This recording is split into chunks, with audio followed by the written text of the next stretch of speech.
Hello students, मैं शायरा Khan welcome करती हूँ आपको अपने यूपी बोर्ड ज्ञान चैनल पर। आज हम क्लास 10th की 2 स्टोरीज अबाउट फ्लाइंग जो आपका चैप्टर है उसका लॉन्ग आंसर टाइप क्वेश्चंस को पढ़ेंगे।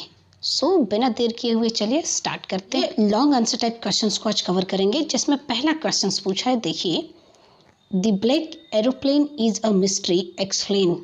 ये जो ब्लैक एरोप्लेन चैप्टर है, क्या यह एक मिस्ट्री है, एक रहस्य है? इसको एक्सप्लेन करिए।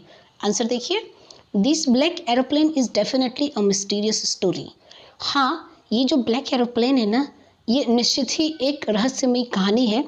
When the writer was flying towards his home on his old Dakota, जब जो राइटर है ना, वो अपने ओल्ड डेकोटा को लेकर के अपने घर की ओर उड़ाते हुए जाता है।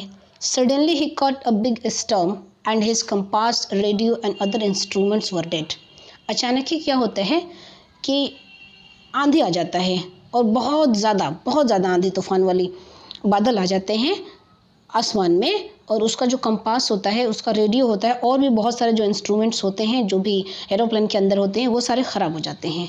There was not much fuel in the tank as well. और ये भी था कि जो उस ओल्ड डेकोटा का टैंक था ना, उसमें बहुत ज़्यादा फ्यूल भी नहीं था।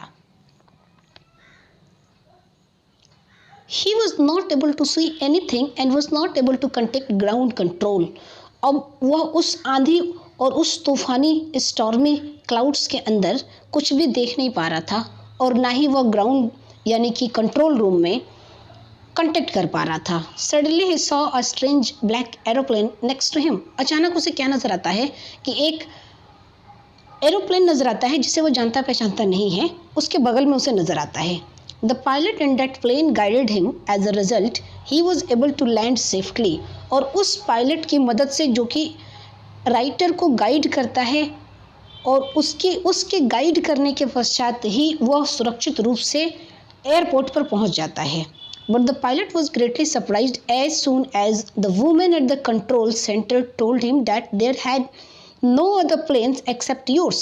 लेकिन पायलट को उस समय सरप्राइज होता है, झटका लगता है, जब वो वहाँ पहुँचकर कंट्रोल रूम पर एक औरत बैठी रहती है। उस औरत से पूछता है कंट्रोल सेंटर पर कि दूसरा व्यक्ति कौन था जो मेरे साथ एरोप्लेन को उड़ा रहा था। तो वो उसकी तरफ बड़े ही अजीब निगाहों से देखती है और कहती है कि आज तो कोई एरोप्लेन आसमान में था ही नहीं, केवल और केवल एक ही एरोप्लेन उड़ रहा था और वो था आपका। सो वी कैन से, इस तरह हम कह सकते हैं, the black aeroplane is a mysterious story, कि हाँ, ब्लैक एरोप्लेन जो स्टोरी है ना, यह एक मिस्ट्री, इट मीन्स रहस्यमयी कहानी है। तो पहले क्वेश्चन का स्टूडेंट्स यहाँ पर आंसर समाप्त होता है। अब बढ़ते हैं दूसरे क्वेश्चन की ओर। दूसरा क्वेश्चन पूछा है, why was the writer happy when he decided to fly in the night. Writer जो है आपका, वो क्यों खुश होता है जब वो डिसाइड करता है रात में कि वह उड़ा करके अपना एरोप्लेन को उड़ा करके जाएगा। तो जब उड़ाने के लिए सोचता है तो खुश क्यों हो जाता है, ये क्वेश्चन हमसे पूछा है। आंसर देखिए, the writer was so happy when he decided to fly in the night because he was going to spend his holiday with his family. जो राइटर है ना, यानी राइटर अपने आप को यहाँ पायलट शो किया है, तो पायलट उस समय बहुत खुश होता है जब वो डिसाइड करता है कि इसी रात को अपने एरोप्लेन को उड़ाएगा और जाएगा अपने घर। क्यों?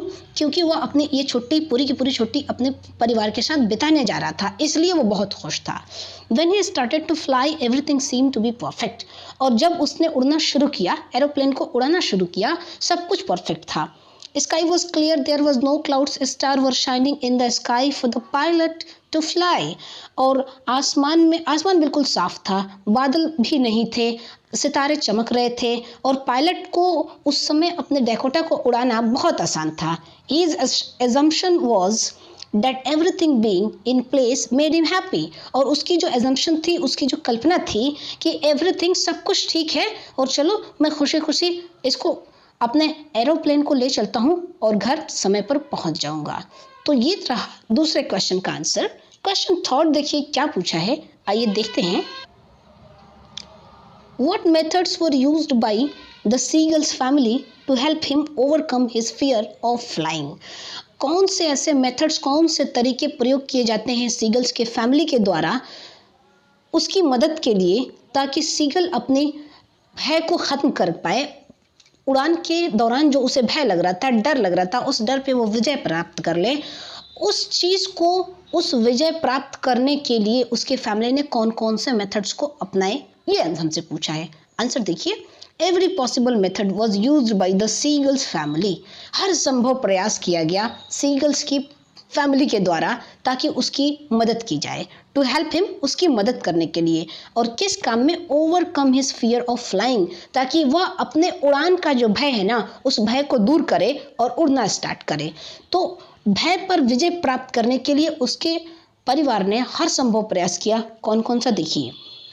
दे scolded him, threatened him and left him to starve on a plateau. उसके परिवार ने उसे डांटा, उसे धमकाया और यहाँ तक कि वो लोग उसे छोड़ करके उस पठार पर ही चले गए ताकि वो भूखा मरे। ओके, आगे देखिए। One day his mother came towards him with a piece of fish. एक दिन क्या होता है कि उसकी माँ उसकी तरफ आती है और साथ में मछली का टुकड़ा भी ली हुई होती है। To see this moment he was so happy.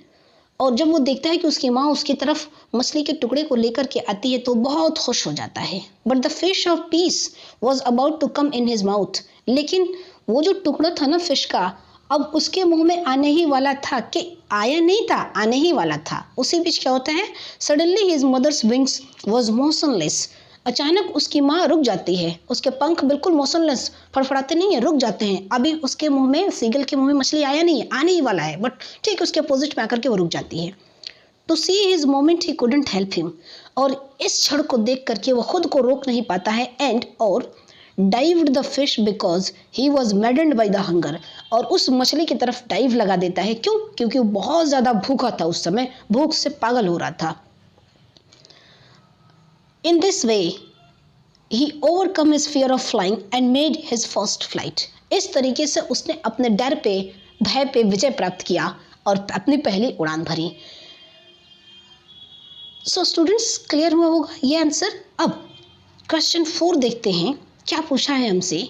How do you find the seagull in the beginning and at the end of the lesson. आप सीगल को इस स्टोरी के स्टार्ट में और इस स्टोरी के अंत में कैसा देखते हैं, कैसा आपको वह दिखता है या क्या भिन्नता आपको नजर आती है। आंसर देखिए। In the beginning the seagull was a coward and he had a lack of confidence. शुरुआती दौर में, इस लेसन के शुरुआत में सीगल एकदम डरपोक था। कावर्ड इट मीन्स डरपोक था, और उसके अंदर lack of confidence it means विश्वास की कमी थी। He was getting afraid to fly. उसे उड़ने में बहुत ज़्यादा डर लग रहा था। He was thinking that his wings would not support him. और वह सोच रहा था कि जैसे ही इफ़ ही फ्लू, यदि वह उड़ने की कोशिश करता है या यदि वह उड़ता है तो उसके जो विंग्स से पंख है ना, सपोर्ट नहीं करेंगे और वह गिर जाएगा, उसकी जान चली जाएगी। But at the end of the lesson, लेकिन लेसन के अंत में, he overcome his fear and relaxed and started to enjoy flying to the sky. और लेसन के अंत में क्या होता है कि वह अपने डर पर, अपने भय पर विजय प्राप्त कर लेता है और काफ़ी रिलैक्स फील करता है। और जब वह आसमान में उड़ता है तो अब उसे उड़ने में मज़ा आने लगता है। तो ये स्टार्ट में और अंत में दोनों के बीच में क्या डिफरेंसेस थी, ये हमने बताया। Question number 5, how did the young seagull learn to float on the sea. किस तरीके से जो यंग सीगल था उस ग्रीन सी के ऊपर फ्लोट करता है, तैरता है, या कैसे तैरना वह सीखता है। आंसर देखिए।